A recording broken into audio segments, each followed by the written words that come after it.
Tanah adalah mama. Tanpa hutan adat, kami masyarakat adat tidak bisa hidup. Wow, dengerin kutipan dari Henry Kusworo ini aja, kita langsung kebayang ya betapa dalamnya perjuangan yang lagi terjadi di Papua. Ini bukan soal biasa, ini soal hidup dan mati. Makanya kali ini kita akan coba bedah bareng-bareng soal All Eyes on Papua. Kita melihat akar konfliknya yang ternyata jauh lebih rumit dan dalam dari yang mungkin kita kira selama ini. Oke, kita mulai dari awal ya. Jadi kenapa sih tagar All Eyes on Papua ini bisa tiba-tiba meledak di mana-mana? Semuanya berawal dari sebuah aksi damai di depan Mahkamah Agung tanggal 27 Mei 2024. Dari situlah suara perjuangan masyarakat adat yang udah lama ada akhirnya terdengar ke seluruh dunia. Dan kita bisa lihat isunya benar-benar mendesak. Terus siapa sih yang ada di pusat perjuangan ini? Nah, kita kenalan dulu sama suku Auyu dan suku Moy. Mereka inilah penjaga sejati hutan Papua.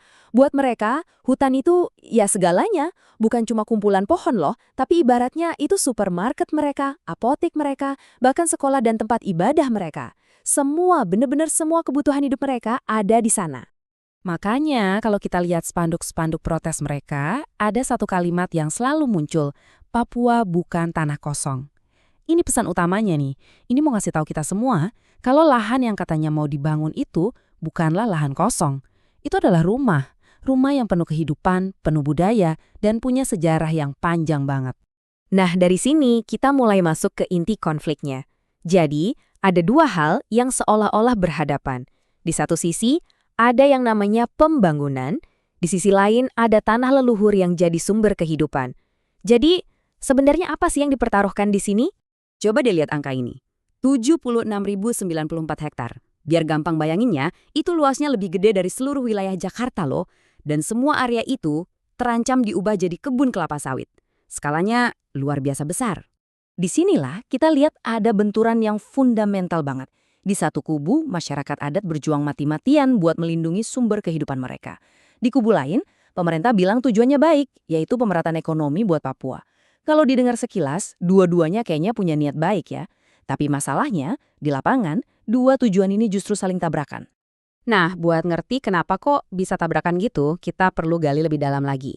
Pembahasan kita kali ini bakal ngacu pada sebuah analisis akademis yang coba melihat masalah ini dari kacamata yang sedikit berbeda. Oke, kita masuk ke lapisan analisis yang pertama. Ternyata, ini bukan sekedar konflik soal tanah loh. Tapi ini adalah konflik tentang definisi kehidupan yang baik atau kesejahteraan itu sendiri. Ternyata definisinya beda banget buat kedua belah pihak. Kunci buat ngerti ini ada di konsep yang namanya barang sosial. Ini dari teorinya Michael Walzer. Gampangnya gini, barang sosial itu adalah apapun yang dianggap berharga dan penting sama sebuah komunitas. Nah, yang bikin rumit, maknanya itu nggak universal. Beda komunitas, beda budaya, bisa beda banget apa yang dianggap berharga. Biar gampang, coba kita pakai analogi ini deh. Kalau di kota, mungkin kita setuju ya kalau uang itu barang sosial yang utama buat hidup. Tapi coba bayangin di hutan. Di tempat di mana semua kebutuhan udah disediain sama alam, konsep berharga itu jadi beda total. Hutan itu sendiri itulah kekayaannya. Nah, di tabel ini kelihatan jelas banget salah pahamnya di mana. Buat pemerintah, barang sosial yang dikejar itu ya uang dan infrastruktur. Caranya buka kebun sawit. Tapi buat masyarakat adat, barang sosial yang paling utama ya hutan adat itu sendiri. Karena dari situlah semua berasal. Jadi strategi mereka yang melindungi hutan itu. Sama-sama ngejar kesejahteraan, tapi caranya dan definisinya beda 180 derajat. Sekarang kita kupas satu lapisan lagi yang lebih dalam buat benar-benar ngerti apa sih taruhan terbesarnya. Di sini kita bakal pakai konsep dari seorang filsuf, Giorgio Agamben. Jadi, menurut Agamben, ada dua jenis kehidupan. Yang pertama, namanya zoe. Gampangnya, ini tuh kehidupan biologis. Fakta kalau kita napas, kita makan, kita tidur. Ya, sekedar hidup gitu. Bentuk kehidupan yang paling dasar. Terus yang kedua, ada yang namanya bios. Nah, ini beda. Bios itu adalah kehidupan yang punya makna, yang berkualitas.